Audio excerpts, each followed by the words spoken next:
Eso lo podemos achicar, ¿no? Toda la ventanita esta. No, ya sé cómo es, Flor, dame. Listo. Ahí está. No, está el amarillo. ¿Está compartiendo? Está compartido. No, está el amarillo, por eso. Pará. ¿Es esta la clase? Sí. Pues ya encontré la forma. Ah. Hay unos cuantos ahora.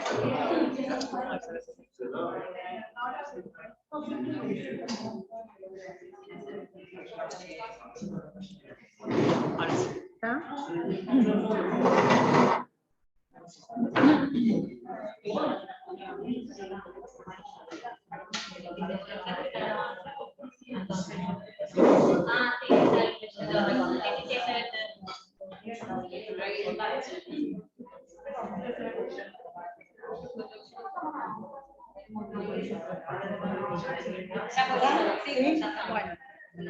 Bueno, buenas tardes a todos, chicos. Bueno, hoy me convocaron para esta charla, para el curso que ustedes están realizando de pubertad precoz en la niña. Bueno, muchos me conocen ya, yo soy Silvia D'Amato, de Endocrino Infantil.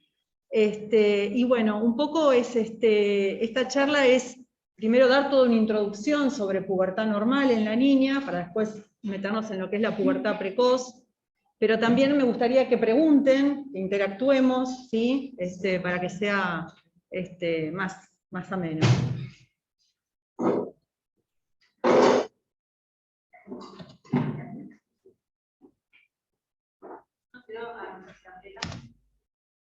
No me pasa con ninguna.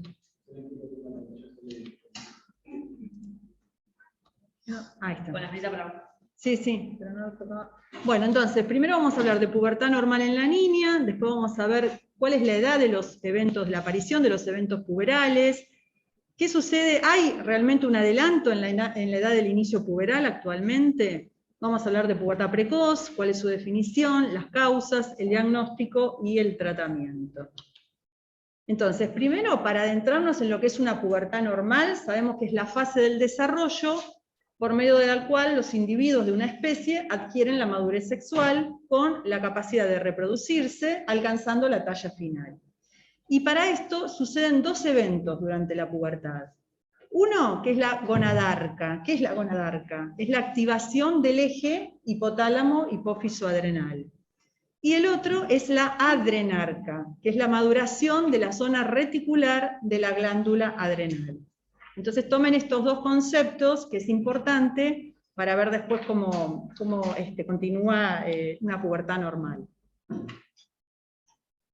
Acá en este gráfico vamos a ver un esquema del eje hipotálamo-hipófiso gonadal, donde vamos a ver que el gonadostato hipotalámico, ¿sí?, productor de GnRH, va a actuar sobre la hipófisis para la liberación en pulsos tanto del LH, que es la hormona luteinizante, como la FSH, que es la hormona folículo estimulante. ¿Dónde va a actuar estas dos hormonas? Bueno, van a actuar en las gonadas, en el varón en el testículo y en la mujer en el ovario. Pero a su vez, este gonadostato hipotalámico, productor de GnRH, va a estar bajo el influjo de estímulos, ¿sí?, excitatorios e inhibitorios. Los excitatorios es el glutamato, la leptina, el óxido nítrico, y los inhibitorios son las endorfinas y los neurotransmisores GABA. Entonces, para que se produzca, digamos, ¿cómo se desencadena la pubertad?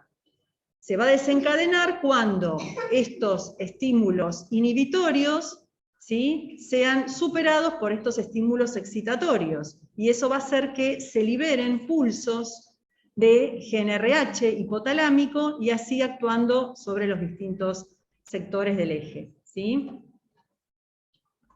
Entonces, ¿cuáles serían los factores que están implicados en el comienzo de la pubertad? Como dijimos antes, estos estímulos, hay un reloj biológico que corresponde a una edad ósea, y estos estímulos, tanto estimulatorios como inhibitorios, son los que van a producir la liberación del GnRH. Pero además, hay otros factores que van a estar implicados, que hace que se desencadene la pubertad o no.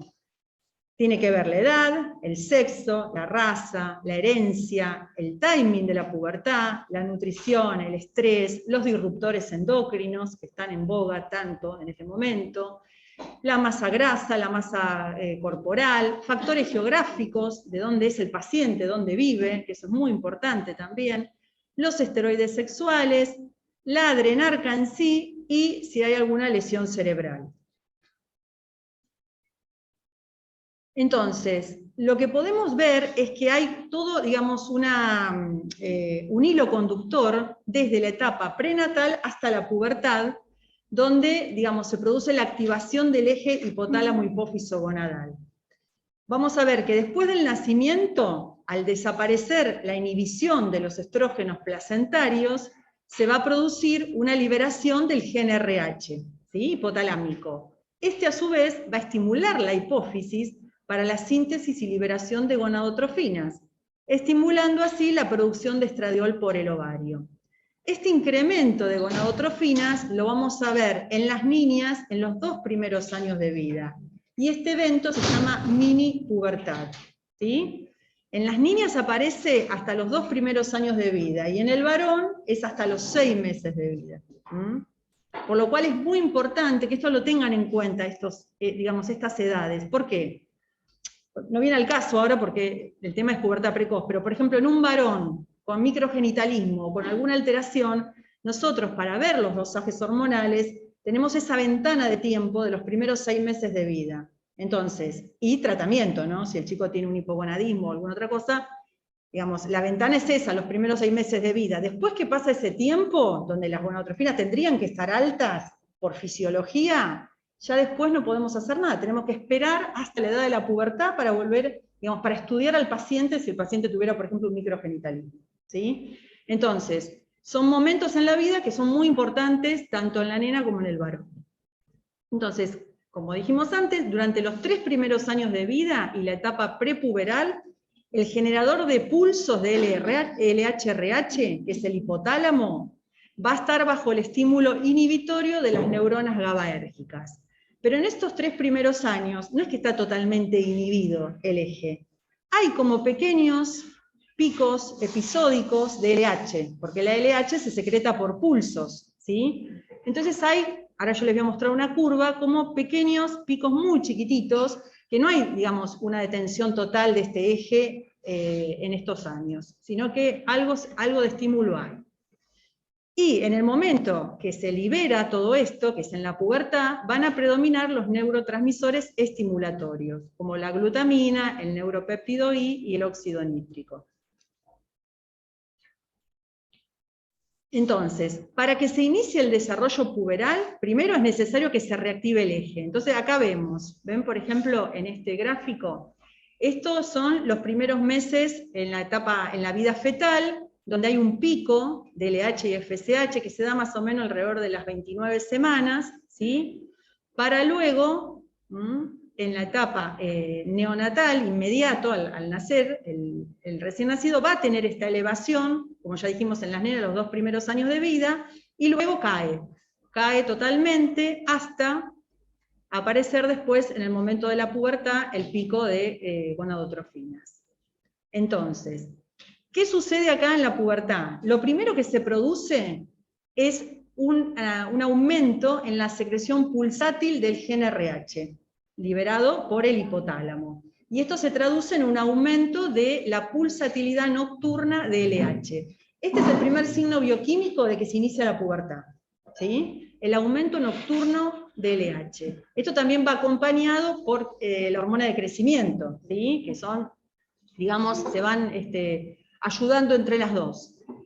Y este cambio se va a producir, ¿por qué? Porque va a haber se produce en respuesta a esta interrelación entre estos estímulos que yo les decía, estimulatorios e inhibitorios. Van a predominar los estímulos excitatorios, ¿sí? Sobre las neuronas GNRH. Entonces, ¿qué cambios hormonales van a aparecer durante la pubertad? Como dijimos antes, la gonadarca. ¿Y qué significa la gonadarca? Va a ser la responsable de la telarca, del empuje de crecimiento puberal, o sea, del aumento de la velocidad de crecimiento, del avance de la edad ósea y posteriormente de la menarca como último evento, ¿sí? Pero para que se produzca la gonadarca tiene que existir la activación del eje, ¿sí? Generador de pulsos de GnRH. Ahora, la adrenarca es un evento totalmente distinto, es la maduración de la zona reticular de la corteza adrenal. Y se va a producir elevación de andrógenos en este evento, donde el predominante es la dihidroepiandrosterona y su sulfato, el sulfato de dihidroepiandrosterona. Y este va a ser el marcador bioquímico de inicio de la adrenarca, ¿sí?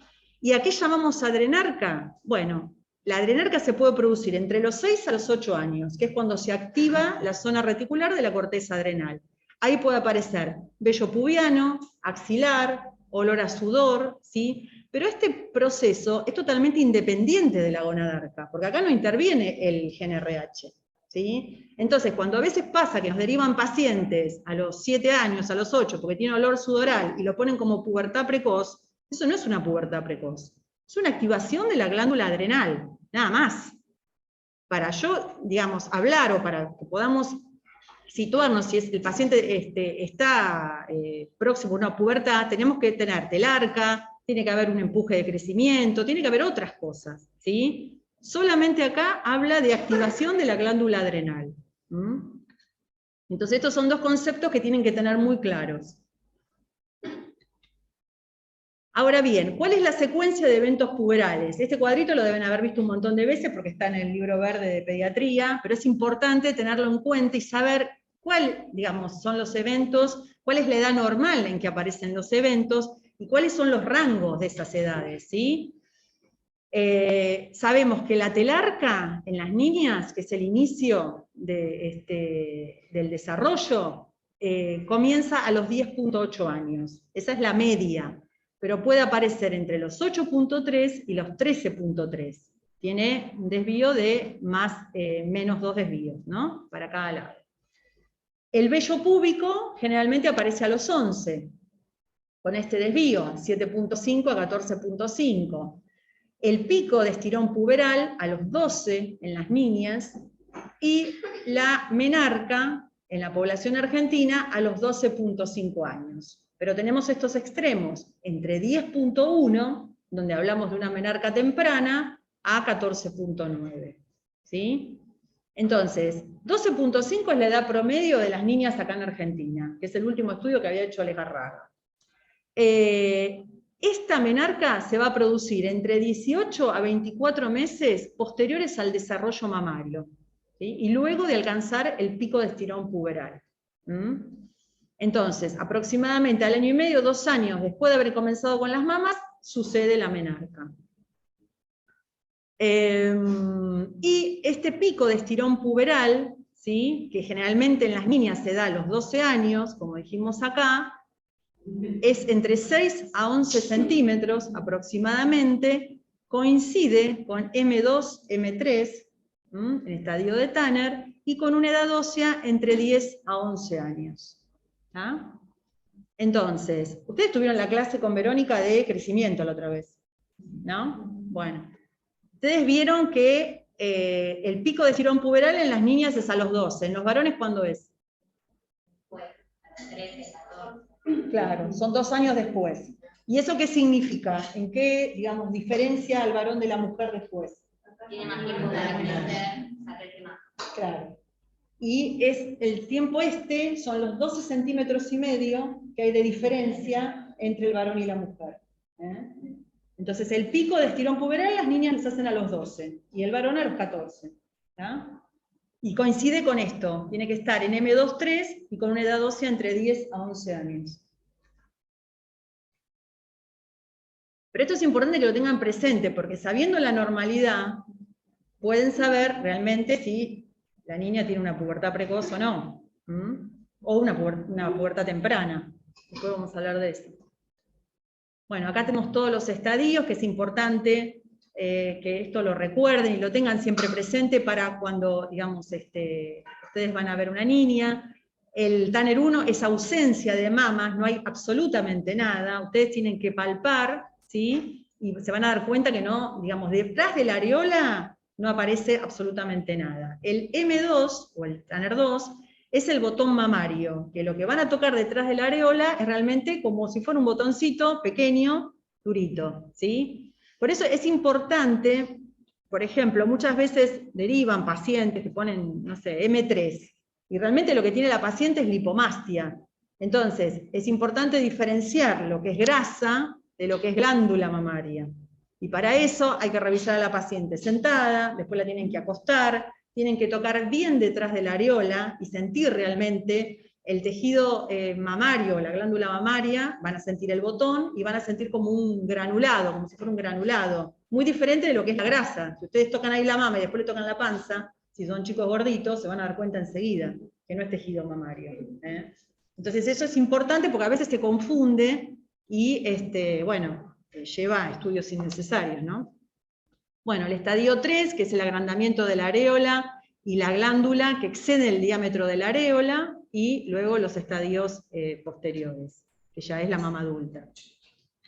Y con respecto al vello púbico, lo mismo. El 1 es ausencia de vello pubiano, ¿sí? El vello púbico lo mismo. Pasa que muchos pacientes vienen con diagnóstico de pubarca precoz. Uno los revisa y realmente tienen lanugo. Entonces hay que diferenciar bien lo que es vello púbico de lo que es lanugo. El lanugo es como una pelusa que puede estar sobre el pubis. El vello púbico, el vello en sí, son vellos más pigmentados, más negros, tienden como a enrularse, el grosor es distinto del vello, es más grueso. Entonces esa diferencia tienen que verla, y es importante que por ahí comparen el vello que tiene sobre el pubis con el vello que tiene en las piernas o en los brazos el chico. Si es el mismo vello, eso es lanugo, eso no es vello púbico. Entonces son cosas, digamos, prácticas que por ahí uno tiene que tenerlas presentes. Bueno, y acá están todos los estadios hasta el estadio 5, ¿no? Del vello púbico. Entonces, ¿qué sucede con el comienzo de la pubertad y el desarrollo mamario? Este es un artículo un poco viejo, pero que está bueno, porque lo que se ha visto, que en los últimos años se había observado una tendencia secular al inicio más temprano del desarrollo mamario. Sin embargo, dice que no se observó un adelanto en la edad de la menarca, que sí puede haber como una tendencia a que, depende de la etnia también, a que uno considere que la telarca precoz podría darse entre los 6 a 7 años, poner esa edad como límite de corte. Nosotros utilizamos los 8 años, ¿sí? Pero en otras etnias, por ahí, afroamericanas, y eso, digamos, tratan, a veces buscan edades menores. Lo que sí se vio acá, que no había un adelanto en la edad de la menarca, que la edad de la menarca en Argentina es 12.5, que es el estudio de Lejarraga, que es muy viejo, que bueno, que después lo que se hizo sí se vio en niñas no obesas, y en obesas, las edades de las menarcas, esto fue en el 2005, se volvió a hacer otro estudio, y se vio que más o menos era de la misma edad, 12.57, y para las obesas, 12.04. 12.04 en obesas o con sobrepeso. Esto es importante también, todas las niñas obesas tienen más tendencia a hacer pubertades más rápidas, precoces, tempranas, ¿sí? Y adelantar la edad de la menarca. Eso tiene que ver también con la secreción de leptina, que es un estimulante del factor liberador del gen RH. Entonces, lo que concluye el estudio es que se sugiere mantener este límite de los 8 años de comienzo del desarrollo mamario para el diagnóstico de pubertad precoz, hasta poder establecer criterios de normalidad. Pero siempre nos vamos a manejar a partir de ahora con la edad de 8 años. Entonces, ¿a qué llamamos? Ahora vimos todo lo normal, ¿a qué llamamos pubertad precoz? ¿Sí? ¿Cuál sería la definición? Bueno, es el comienzo y la progresión del desarrollo puberal antes de los 8 años en la niña. ¿Esto de qué se acompaña? Se va a acompañar de un aumento de la velocidad de crecimiento y de la maduración esquelética. Va a haber una aceleración de la edad ósea. ¿Y esto a qué va a llevar? Va a llevar a un cierre precoz de las epífisis y a una menor talla final, ¿sí? Que es la que le correspondería para la talla medio parental. Pero para hablar de pubertad precoz tenemos que tener todo este conjunto, no solamente los caracteres sexuales secundarios, ¿sí? Que tenga mamas, que tenga vello, sino que tiene que estar acompañado por aumento de la velocidad de crecimiento, edad ósea avanzada, y todo eso va a llevar a un cuadro de pubertad precoz. Esto, digamos, la pubertad precoz en la niña es como un impacto emocional muy fuerte, ¿no? Es realmente muchas niñas lo viven de manera, digamos, bastante difícil, muchas tienen que tener apoyo psicológico, porque realmente se ven en un cuerpo que no les corresponde para la edad, y cuando se empiezan a comparar con sus pares, peor todavía. Así que bueno, es un impacto importante. Es más frecuente en las niñas, en una relación 10-1 con respecto a los varones. Con respecto al varón, lo que tienen que tener en cuenta es que si un varón, ustedes lo ven con desarrollo precoz, en el varón es antes de los 9 años, lo primero que tienen que descartar es derivarlo con urgencia, porque lo más probable es que tenga un tumor. ¿Sí? Entonces, ese dato es muy importante. Varón menor de 9 años, con signos de desarrollo puberal, aumento de volumen testicular, consulta urgente con endocrinología, porque no es idiopático el varón. La causa más común es tumoral. Por eso siempre la frecuencia es mayor en la niña. Nosotros vemos muchas más niñas con pubertades precoces que varones. Pero los varones que vemos, muchos tienen patología hipofisaria. La incidencia es 1 en 5.000 a 1 en 10.000. La presentación puede ser esporádica o familiar. Y esta pubertad va a representar un proceso biológico complejo del desarrollo sexual que puede estar influenciado, como dijimos antes, por factores genéticos, nutricionales, ambientales y socioeconómicos, ¿sí? El timing de la pubertad también es heredable, porque esto nosotros generalmente cuando hacemos las historias clínicas, lo primero que preguntamos también dentro de la historia es la edad de la menarca de la madre, de las abuelas, de una tía, digamos, tiene que ser familiares muy cercanos. Así que bueno, eso es importante a tener en cuenta. Y esta contribución de los factores genéticos para la variación del timing puberal es entre el 60 al 80%. Hay genes candidatos cuyas mutaciones de estos genes van a involucrar tanto los mecanismos excitatorios como inhibitorios del gen RH, que son genes que se estudian,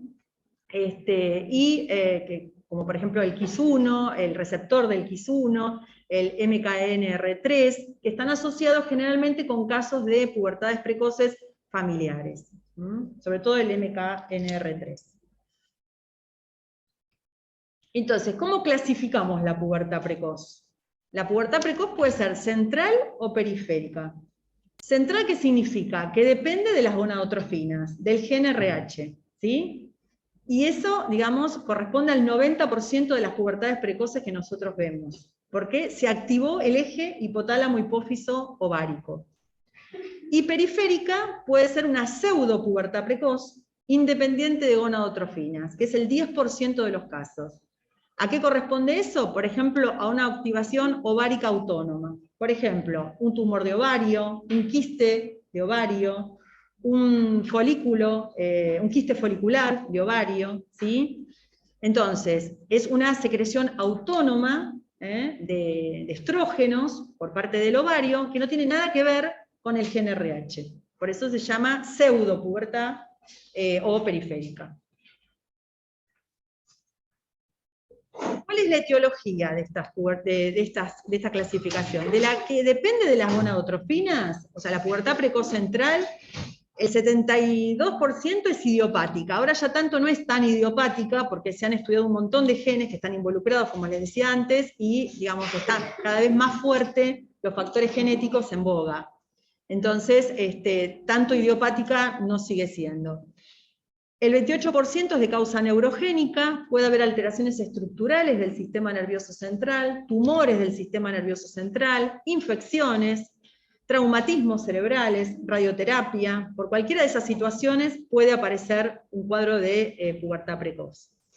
Y la independiente de gonadotrofinas, que dijimos que es la periférica, puede ser por quistes o tumores del ovario o de la suprarrenal, y por un síndrome que se denomina síndrome de McCune-Albright, que es una mutación activante de la subunidad alfa de la proteína G, que interviene la LH, que lo que hace es, digamos, provoca una tríada clásica, que es pubertad precoz, displasia fibrosa poliostótica, hay alteraciones en huesos largos, y máculas color café con leche en las niñas. Entonces, esta tríada conforma el síndrome de Macuin-Olbrandt, que no es frecuente, pero ya tenemos 2 pacientes. Uno entró por guardia, por una fractura de fémur. Una nena de 3 años. Bueno, entonces, una vez que sabemos, digamos, podemos diferenciar si es una pubertad precoz central o periférica, vamos a ver con qué elementos diagnósticos contamos para una pubertad precoz central, para decir que tiene una pubertad precoz central. Primero, digamos, lo clínico. Nosotros confeccionamos una historia clínica muy dirigida, ¿sí? Donde vamos a preguntar la edad de comienzo de los signos puberales, si fue antes de los 8 años, eso tratamos de que nos precisen realmente si fue así. ¿Cómo fue progresando esto? Por ejemplo, si, no sé, si empezó, qué sé yo, en diciembre del año pasado, y tenía la madre, dice que tenía un botoncito, y ahora está en M4, bueno, la progresión, cuánto tiempo lleva entre cada estadio. Recordemos que entre cada estadio de Tanner, de mamas, tiene que pasar entre 12 a 15 meses, ¿sí? Entonces, es importante saber la progresión de los estadios y preguntar esto. ¿Cuánto tiempo lleva en este estadio? ¿Cuánto hace que usted la ve con el botón y no está así con la mama, o desde cuándo está así con la mama tan aumentada? Después, otro dato importante, nosotros, digamos siempre, bueno, el peso y la talla al nacer. Esto es importante, ¿por qué? Porque los pacientes que son pequeños para la edad gestacional, o con retardo de crecimiento intrauterino, tienen tendencia a hacer pubertades tempranas o precoces. Entonces es importante tener estos datos neonatales. Después, la edad de la menarca familiar, como dijimos antes, la talla parental, medimos a la madre, tenemos que tratar de tener la talla del padre, y ver la talla objetivo genética, para la cual después la vamos a situar a la paciente dentro de la curva, y vamos a ver si esta paciente, cómo está con respecto a su familia, a sus padres, y el examen físico. Entonces, del examen físico, ¿qué vemos? El peso, la talla, bueno, obviamente la tiroides, la palpación tiroidea, si hay vello axilar, olor sudoral, preguntamos, las mamas, la turgencia, las palpamos las mamas y tratamos de ver si son turgentes o no. ¿Qué significa eso? Turgentes es cuando la mama es más durita, ¿sí? Yo la palpo y es como que está muy, muy tensa la mama. ¿Y eso de qué habla? Habla de que hay un estímulo estrogénico fuerte, ¿sí? Cuando la mama es blanda, cuando es más fofa, así como más, digamos, blandita, eso habla que es una mama que tiene poco estímulo estrogénico. Entonces, eso es muy importante de tocar, de palpar la mama. Otra cosa que miramos mucho es la areola. ¿Cómo está la areola? Si está pigmentada o no. Si es una areola rosadita, bueno, es una areola que puede ser prepuberal. Si es una areola que está muy pigmentada, que la ven muy, muy marrón, eso hay que, digamos, mirarlo bien, porque, digamos, muchas veces se asocia a quistes de ovario o tumores de ovario, donde hay una gran producción de estrógenos. Entonces eso hace que la areola mamaria se pigmente mucho. Otra cosa que tenemos que ver, bueno, el vello púbico, como dijimos, ¿sí? Vamos a observar qué estadio está en el vello púbico, si es vello púbico o es lanugo, como hablamos antes, y el examen de la vulva. Para el examen de la vulva, nosotros a la paciente tratamos de ponerla, digamos, en una posición ginecológica, cómoda, el ambiente tiene que estar relajado, tratamos de cubrirla, que la mamá esté al lado, le dé la mano, ¿sí? Tratamos de, digamos, cuidar todos esos aspectos, y separamos bien los labios mayores, y miramos el introito, cómo está. Lo que tenemos que ver es cómo está la entrada del orificio vaginal, si hay estímulo hormonal o no, y cómo nos damos cuenta. Una vulva infantil es una vulva de color rosado, ¿sí? Ustedes corren los labiecitos y van a ver, los labios mayores abren, que se llama maniobra de Caproaro, y van a ver que la vulva está rosadita, ¿sí? Cuando hay estímulo hormonal, ustedes corren los labios y van a ver que la vulva está pálida, blanca. Y lo mismo van a ver el himen como protuido, como que emerge del introito, del orificio vaginal, y puede haber leucorrea. ¿Qué significa leucorrea? Cuando hay secreción, cuando hay flujo. ¿Y cómo es ese flujo? Cuando es un flujo que tiene que ver con mucho estímulo estrogénico, es blanco, es moco transparente. ¿Sí? Entonces, bueno, a veces nosotros le preguntamos a la mamá, ¿tiene flujo? Dice, sí, amarillito. Entonces, nosotros miramos y es el flujo, digamos, que tiene que ver con la higiene de las niñas, aunque se limpian mal, bueno, tiene que ver con eso. Pero no es flujo hormonal ese, no tiene que ver con estímulo estrogénico. El estímulo estrogénico está dado por un flujo blanco, transparente, como si fuera un moco filante. Entonces, estas cosas es importante que ustedes revisen en la vulva, que corran los labios y que miren, porque puede haber fusión de labios. Nos encontramos con un montón de nenas grandes, que no les corren los labios mayores, y digamos, aparecen fusiones a 7, 8 años, edades grandes ya. Entonces es importante que esa maniobra la hagan para saber realmente si hay estímulo o no. Y otra cosa que miramos también es el clítoris, ¿sí? Porque bueno, también puede haber, digamos, una clitoromegalia, y esa pubertad precoz tendría otro origen, tendría un origen adrenal, ¿sí? Puede ser por una hiperplasia tardía. Entonces, el examen físico es fundamental, todos estos datos son muy importantes.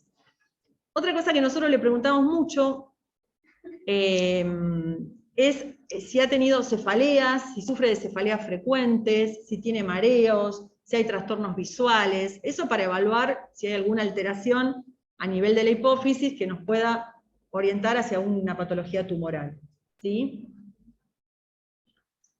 Bueno, en las que son más chiquitas le preguntamos mucho de todo lo que es los disruptores endocrinos, de lo ambiental, qué consumen, ¿sí? Si consumen alimentos con soja, qué tipo de shampoos utilizan, los protectores solares, todo lo que contenga parabenos, sabemos que son disruptores endocrinos y que van a estimular el gen RH. Así que bueno, eso con respecto al examen físico y a los datos clínicos.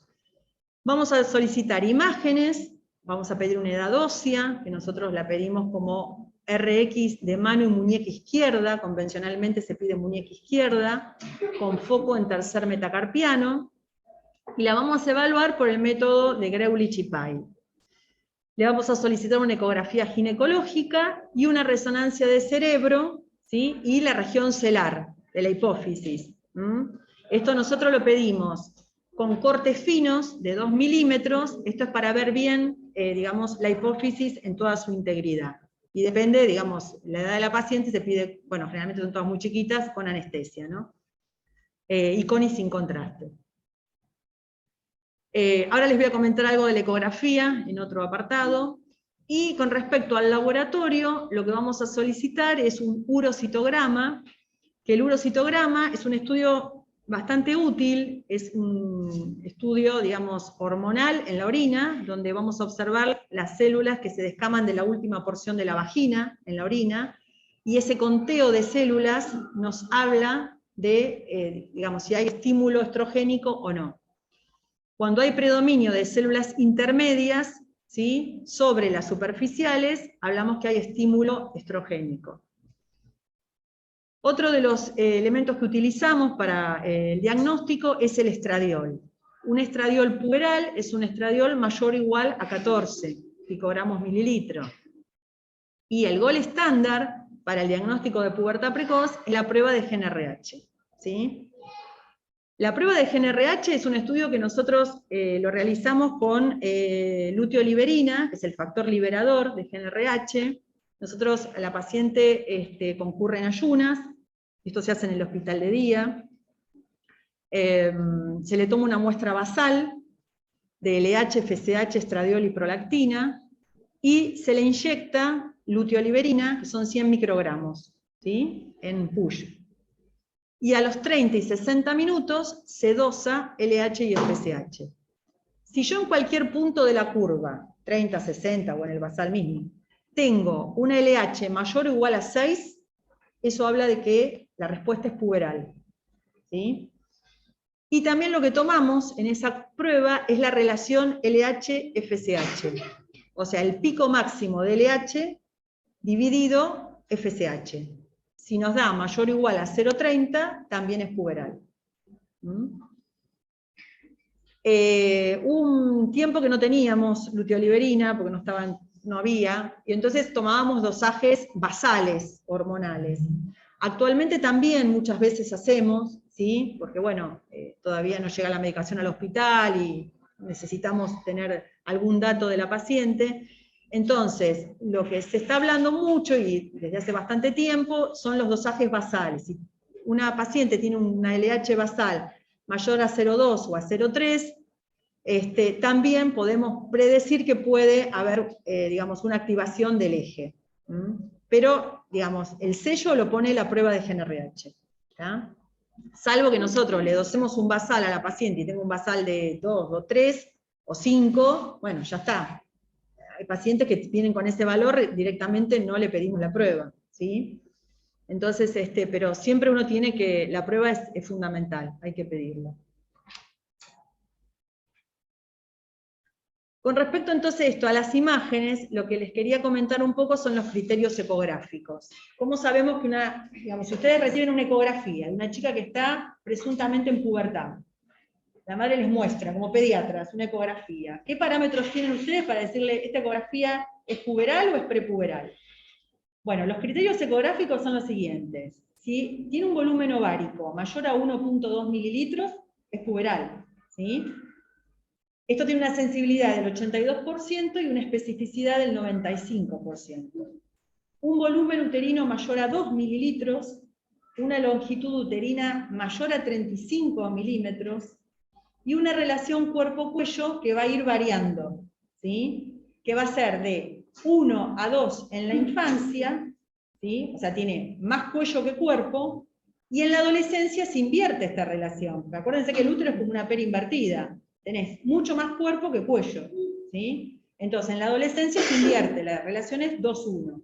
Entonces, por eso es importante que cuando uno pide una ecografía ginecológica, acá en el hospital no, porque ya saben cómo y qué tienen que medir y qué tienen que buscar, pero si ustedes están afuera, están trabajando en un consultorio, y como pediatras le llega una paciente con un presunto cuadro de pubertad precoz, que obviamente después la van a derivar a endocrinología, la ecografía cuando la piden, tienen que pedir ecografía ginecológica, medir longitud uterina y relación cuerpo-cuello, con volumen ovárico. ¿sí? Y otra de las cosas que tienen que buscar, que yo acá no lo puse, es si hay línea endometrial o no. La línea endometrial, que les va a decir, en las ecografías muchas veces lo van a leer eso, significa que ya el útero ha comenzado a estimularse hormonalmente, que ya hay estímulo estrogénico. Entonces eso es un marcador de inicio de pubertad también. No tiene que ser lineal, ¿no? Exacto. Lineal, no tenés nada. Te pone una línea, dice 2 milímetros, 3 milímetros, ya está, ya tiene estímulo. Un útero de más de 35 tiene estímulo. ¿sí? Pasa muchas veces que vienen con ecografías de afuera, no de acá del hospital, que dice útero 40 milímetros, dato correspondiente prepuberales. No, no es prepuberal. Y a la madre le dicen lo mismo, no, está todo bien. No, no está bien. La ecografía está estimulada, ¿sí? El útero ya, digamos, tiene estímulo estrogénico. ¿Han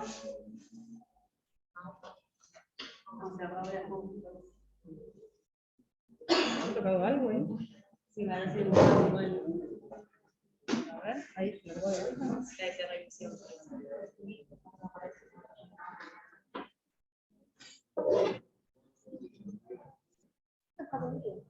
¿Está prendida? Está haciendo falso contacto. A ver, un segundo. Espera.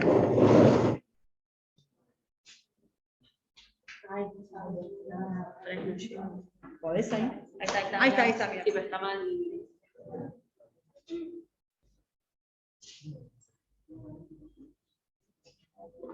Creo que es la pantalla. Vamos acá. Bueno, entonces es importante eso, que cuando ustedes piden una eco ginecológica pongan en la orden medir longitud uterina, volumen ovárico y relación cuerpo-cuello. ¿sí? Bueno, y con respecto al urocitograma que yo les contaba antes, digamos, si uno recibe un urocitograma, antes de hacer esta cuenta que es el índice de maduración, el IM, si ustedes ven que les desglosan las células y dice predominio de células intermedias, ya con solamente ver eso, se están dando cuenta que tiene estímulo hormonal, ¿sí? Predominan las células intermedias sobre las superficiales, sobre las cianófilas y el resto. El índice de maduración se establece así, se suman las eosinófilas superficiales, más las cianófilas superficiales, más las cianófilas intermedias. Y eso se divide por 2. Prepuberal es cuando ese índice les da menor de 30. ¿Ya? Pero si no quieren hacer el índice y ustedes ven el desglose de las células, dice predominio intermedia, ya está. Es un urocitograma estimulado.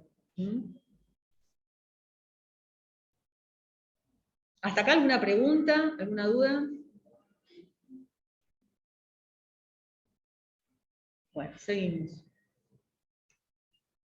Entonces, ¿cuándo tengo que sospechar patología? Digamos, ¿cuándo pienso que la niña puede tener algo, digamos, serio, ¿no? Que no es una pubertad idiopática, familiar, lo que fuera. Cuando todo esto comienza antes de los 2 años de edad. Entonces, ¿qué tengo que pensar? Que puede tener o un amartoma hipotalámico o que puede ser un síndrome de McCune-Albright, que hablamos antes, ¿sí? Cuando hay una rápida progresión de los signos puberales, cuando no pasan estos de un estadio al otro, digamos, en el tiempo que yo les dije. Acuérdense que siempre es entre 12 a 15 meses. Cuando no, van, digamos, como quemando etapas del Tanner rápidamente. Cuando hay, por ejemplo, una alteración en la cronología, ¿qué significa esto? Por ejemplo, una niña que le llega con sangrado vaginal sin mamas. ¿Sí? Entonces ahí, ¿qué hay que pensar? ¿Qué puede tener? Pues, Hay que buscar la causa del sangrado. claro, bueno, hay que buscar la causa del sangrado, sí, uno va a estudiar, digamos, le van a hacer parasitológico, urocultivo, bueno, van a pensar una vulvovaginitis y demás, ¿sí? Pero si es un sangrado vaginal que se repite, hay que pensar que no tenga algo periférico, ¿sí? Que no llegó a tener estímulo, no llegó a ser mama ni nada, por ejemplo, un quiste de ovario, un tumor de ovario, ¿sí? Y que debutó enseguida con el sangrado, que son aquellas pacientes que tienen estradioles muy, muy altos. Lo mismo, hay que buscar, bueno, signos concomitantes de virilización, eso hay que ver para ver si no hay alguna alteración en la adrenar, y pensar en un tumor mixto, feminizante o virilizante. Pero es importante que antes de los 2 años de edad uno piense que puede haber algo realmente que es serio. Ahora, ¿cuáles serían los objetivos? Nosotros, ¿por qué trataríamos a una paciente con pubertad precoz? Primero, si hay alguna lesión intracraneal, obviamente se hace el tratamiento de la lesión y se va a dar el tratamiento para inhibir esta pubertad. Después, para detener el desarrollo hasta una edad normal, hasta la edad que habitualmente las nenas comienzan con los signos de desarrollo. Detener la maduración esquelética también, porque al ir avanzando vamos a tener una ganancia de talla final que va a ser pobre. Prevenir los trastornos emocionales que muchas veces les acarrea, el embarazo en las niñas por abuso, preservar la fertilidad y disminuir el riesgo de cáncer de mama en aquellas que están asociadas a menarca temprana. Entonces, ¿cuándo la vamos a tratar a la paciente? ¿Tratamos a todas las pacientes? Y depende. Primero, tenemos que ver la edad de inicio del desarrollo puberal, y si hay una evidencia de una rápida progresión de todos estos signos, ¿sí? No es lo mismo una nena que empieza con los signos a los 9 años y medio, o a los 9, que la que empieza a los 7, ¿sí? En niñas menores de 7 años sabemos que el tratamiento es beneficioso. ¿Por qué? Porque le vamos a preservar la talla final. En las de 8 para arriba está discutido, ¿sí? El tratamiento. Igual uno la trata desde otros aspectos para prevenir, digamos, lo que hablamos antes, el tema de, bueno, del impacto que produce esto a nivel emocional, ¿no? Y entre los 7 y los 8 años, esto que les decía, que se discutía si mejoraba o no la talla final.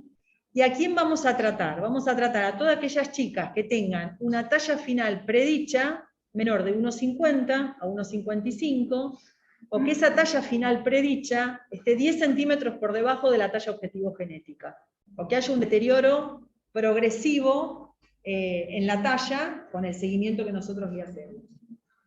La talla predicha se determina a través de la edad ósea.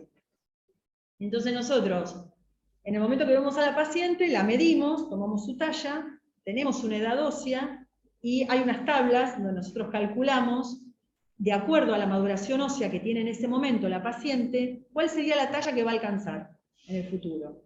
Entonces eso se llama talla predicha. Tiene margen de error, no es algo muy certero, pero bueno, nos da una idea de que si la paciente queda a 10 centímetros por debajo de la talla objetivo genética, obviamente que hay que tratarla, ¿no? Y también la tratamos cuando se acompaña de conflictos psicológicos, de conducta o a nivel social. ¿Cuáles son los aspectos psicosociales de las niñas con pubertad precoz? Primero, que tienen que adaptarse a un crecimiento y un desarrollo más temprano, ¿no? Que no era esperado. Tienen generalmente una imagen corporal negativa, inician la actividad sexual mucho más temprano.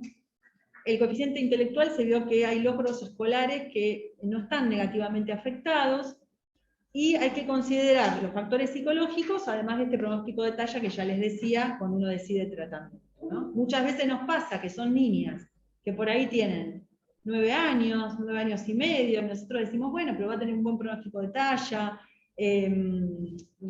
realmente no se justificaría tratarlas, darle tratamiento, o quizás vienen con una edad ósea muy avanzada, vienen con una edad ósea de 12 años, entonces decimos, realmente no se justifica darle tratamiento. Pero psicológicamente está demasiado afectada, o los padres piden a veces que se los trate, ¿sí? Que las traten, porque la ven como muy aniñada. Nos pasa de ver niñas con pubertades precoces que parecen adolescentes de 13 años, y niñas con pubertades precoces que vienen con un muñeco debajo del brazo. Entonces está esa diferencia, ¿no? Entonces todo depende, o sea, la verdad que cada paciente es muy individual, nosotros lo charlamos mucho con la madre, con el padre, con quien venga a la consulta, y les explicamos y le damos todas las posibilidades. Le decimos que esto no es que tenga una enfermedad, sino que es un adelanto digamos, de la pubertad en el tiempo, que puede haber algún factor que lo haya desencadenado, que sea una patología o no, la mayoría de las veces no. Y bueno, que en realidad el tratamiento a veces es como que lo charlamos bastante con los padres y lo discutimos en conjunto. Y a veces nos preguntan, ¿y ustedes qué harían si fuera su hijo? Y bueno, difícil, ¿no?, responder eso, pero tratamos de consensuar.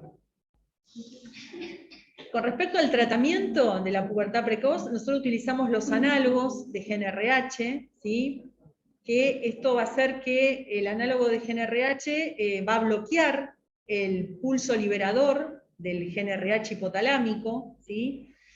Y hay dos formulaciones, acetato de triptorelina y acetato de leuprolide. La triptorelina viene mensual y trimestral.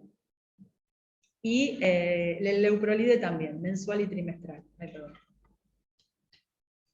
Entonces, ¿cuáles son los efectos clínicos que produce la medicación? Bueno, regresan los signos puberales, ¿sí?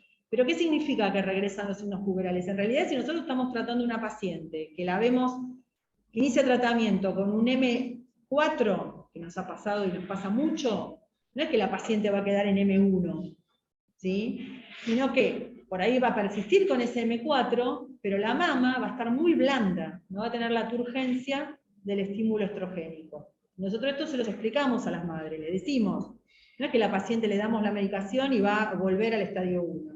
¿No? Lo que ya se desencadenó está, y no vuelve para atrás. ¿Sí? Normalizamos la velocidad de crecimiento y disminuimos el avance de la edad ósea con la medicación, y todos estos efectos son transitorios y reversibles. Cuando nosotros suspendemos la medicación, generalmente entre los 9 meses al año se produce la menarca, después de suspendida la medicación. ¿Ah? Entonces, el eje se vuelve a poner en marcha, ya, por ejemplo, las pacientes que reciben medicación trimestral, ya después del 4.º mes, cuando ya le suspendemos la medicación, ya están fuera del efecto inhibitorio de la medicación, ya comienzan con flujo, con tensión mamaria, bueno, ya empieza a reactivarse el eje hormonal. Y dentro de los efectos adversos, que nosotros nunca tuvimos uno, pero sí están reportados, son los abscesos estériles en el sitio de aplicación, esto se da intramuscular, en el glúteo, y puede haber cefalea, que es muy leve, y exantema cutáneo. Y lo que también puede aparecer, esto a veces aparece con la primera dosis del tratamiento, es un pequeño sangrado vaginal.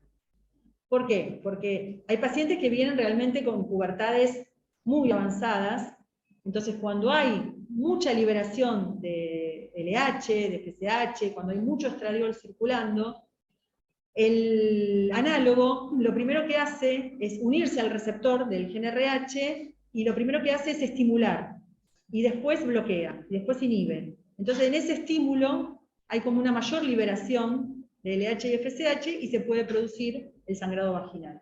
Ese sangrado vaginal es escaso, nosotros le avisamos que puede durar un día, y que bueno, que solamente puede ocurrir con la primera dosis, ya después no tendría por qué ocurrir. Si una paciente viene, por ejemplo, con menarca ya, supóngate una niña de 8 años y medio, que ya viene con todos sus caracteres sexuales y habiendo menstruado, también le podemos dar la medicación. No significa que ya si tuvo su menarca no pueda recibirla, ¿no? Nosotros también los tratamos. Y las presentaciones que viene esta medicación son formulaciones de depósito. Como decía antes, mensual, trimestral, también está la semestral, que es de 22.5 miligramos, y el implante subcutáneo, que se llama Estrelin, que es anual, que ese acá no está en Argentina, no se usa. El semestral sí ya empezó, ya está en el mercado. Bueno, ¿a qué edad nosotros suspendemos el tratamiento? El momento, digamos, óptimo de la suspensión del tratamiento es bastante,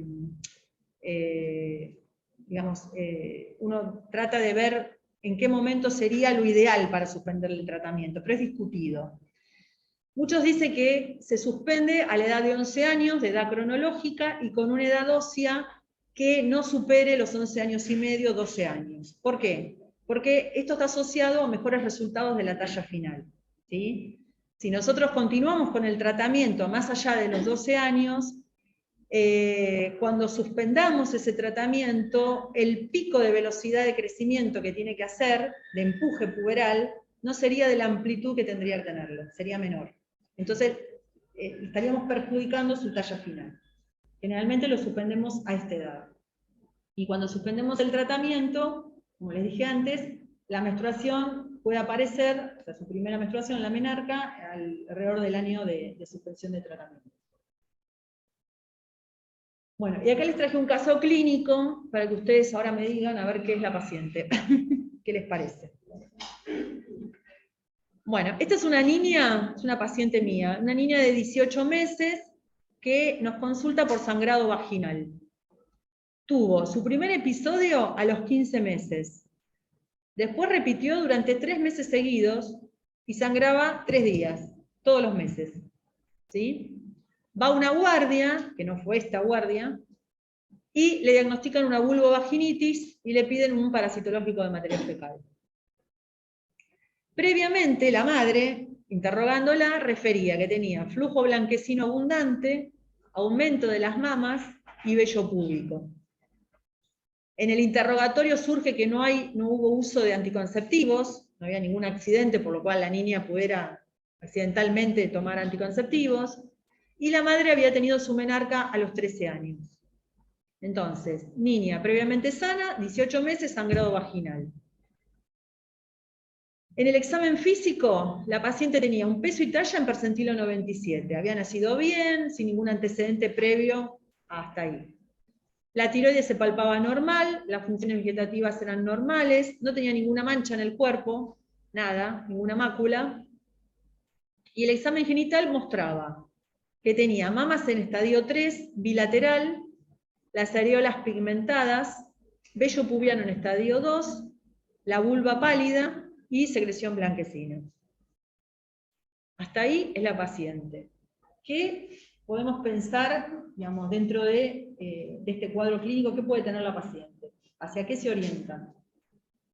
Tiene 18 meses, ¿no? Claramente es una pubertad precoz y hay que buscar cosas tumorales. Bien, perfecto. Perfecto. Y dentro de los tumores, digamos, ¿cuál sería el más frecuente? ¿Les ocurre cuál?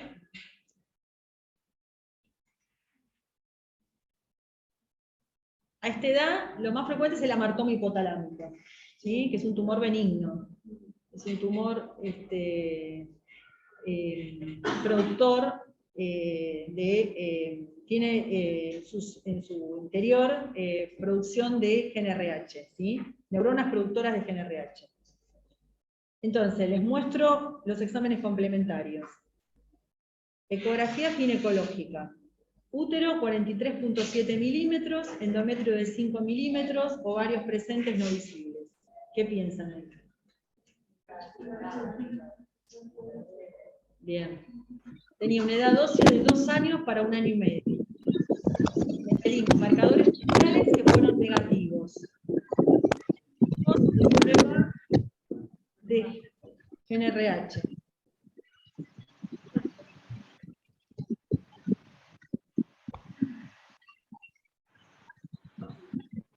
La prueba de GNRH y nos mostró una LH basal de 2.9, con un pico máximo a los 30 minutos de 26. ¿Qué piensan? Recontra alta. Superpuberal. Estradiol de 65. Muy bien. Y relación LH-FSH 1.5. Bueno, le pedimos una resonancia, cerebro y región hipotálamo hipofisaria, y tiene un amartoma del tuber cinereum de 10×12 que desplaza en sentido anterior el tallo hipofisario. ¿Sí? Amartoma hipotalámico es el diagnóstico. Entonces fue una pubertad precoz, central, porque se había activado el generador de pulsos de GNRH, secundario a un amartoma hipotalámico. Y ahí comienza tratamiento con análogo de GNRH 3,75 cada 28 días. En ese entonces todavía no existía la fórmula trimestral. Empieza con la mensual. Así que bueno, nosotros tengo 3 pacientes con amartoma hipotalámico, chiquititas. Otra que debutó a los 3 años. Y una grande que ya ahora tiene 17 años, que también la veíamos de los 3-4 años. Así que bueno, es una causa frecuente en niñas pequeñas. Siempre en niñas pequeñas, como les dije antes, menores de 2 años, piensen, o que puede tener un amartoma, o un glioma también es frecuente, ¿sí? Pero el amartoma es más frecuente todavía, o que puede ser un síndrome de Macuin-Albright. ¿No? Entonces siempre antes de esa edad, la tríada es pubertad precoz, máculas color café con leche. Las máculas son siempre en un hemicuerpo, las tienen que buscar, y son con bordes geográficos, ¿sí? Y siempre abarca un hemicuerpo. Y la displasia ósea poliostótica. ¿Qué significa? Que hay una densidad mineral ósea que está alterada, que puede predisponer a fracturas, y que afecta frecuentemente huesos largos, fémur, y también se puede ver en cráneo, y en macizo facial, en otros huesos. Nosotros tenemos una paciente, la que les comentaba, de 3 años, que ingresó por la guardia, acá, con una fractura de fémur, que ahora tenemos en tratamiento. Una chica que tenía una pubertad precoz de libro, que fue en la época de la pandemia, y que los padres, bueno, nos consultaron por la pandemia y demás, y bueno, ingresa así por guardia, con la fractura. Así que eso es muy importante. Por eso son 2 diagnósticos que tienen que pensar sí o sí en niñas menores de 2 años. ¿Sí? Después, la mayoría, uno habla de idiopática, que en realidad son más genéticas y familiares que idiopáticas, y después, por ejemplo, pensar todo lo que es secundario a, también puede estar desencadenado, por ejemplo, un mielomeningocele, que pueden cursar también con pubertad precoz, los traumatismos craneales, las parálisis cerebrales, los EGNE, que vemos mucho, ¿sí? No se me ocurre ninguno más ahora. Infecciones. Bueno, sí, las infecciones, por supuesto, todo lo que sea infeccioso del sistema nervioso central, pero lo más frecuente es eso. Claro, un TEC, ¿sí? un TEC es importante eso, si hay lesión de la región celar. Así que bueno, son las cosas que ustedes tendrían que considerar en caso de que evalúen una paciente. Y nada.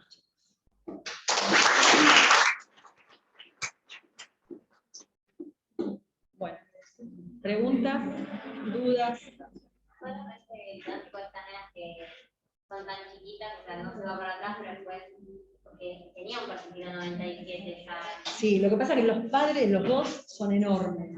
La chica ahora tiene 7 años y parece de 12. Son enormes los padres, son una familia de talla muy alta. Siguió con esos percentilos, pero ella tiene una velocidad de crecimiento prepuberal. Eso es lo importante, que tienen que fijarse. Que la velocidad sea prepuberal. Eso significa que está inhibida bien la pubertad, ¿sí? No tiene que estar nula la velocidad. Ella tiene que crecer como un niño que crece, digamos, normalmente, sin pubertad precoz. Y otra cosa que nosotros evaluamos, o sea, más allá de que nosotros los seguimos a los pacientes cada 3 a 4 meses, los vamos evaluando, viendo clínicamente cómo están los caracteres sexuales cuando están en tratamiento. La velocidad de crecimiento es fundamental, pero la velocidad de crecimiento, cuando inician, digamos, tratamiento, que está muy alta, generalmente son picos de 7, 8, 9 centímetros por año, en el transcurso del tratamiento, en el primer año de tratamiento, no baja la velocidad de crecimiento, recién en el segundo año de tratamiento baja. Entonces, digamos, uno se basa en la clínica. Si la mama está blanda, no tiene flujo, y obviamente no tuvo sangrado, va bien con el tratamiento. Y otra cosa que hacemos es después dosar gonadotrofinas basales, después de la tercera o cuarta dosis del análogo, dosamos gonadotrofinas basales. Entonces vemos si está inhibida bioquímicamente la pubertad. Si tiene valores de LH menor de 0,2, 0,3, bueno, sabemos que basal, ¿no? Que con un estradiol menor de 15 o de 14, sabemos que está inhibida la pubertad. Ese es en el seguimiento. ¿El tratamiento es únicamente médico, operador? No, no tiene tratamiento quirúrgico. No. Generalmente, y también lo que hacemos es mandarlas a neuro, porque esos hemartomas a veces pueden desencadenar crisis elásticas. Hacen episodios. Entonces, no es lo más frecuente, porque de las que nosotros tenemos, yo no vi ninguna, pero lo siguen por neuro también. Generalmente es un tumor que no crece, es un tumor que está ahí y no crece. No, para nada. Así que por ese lado, pero sí hacen controles con neuro.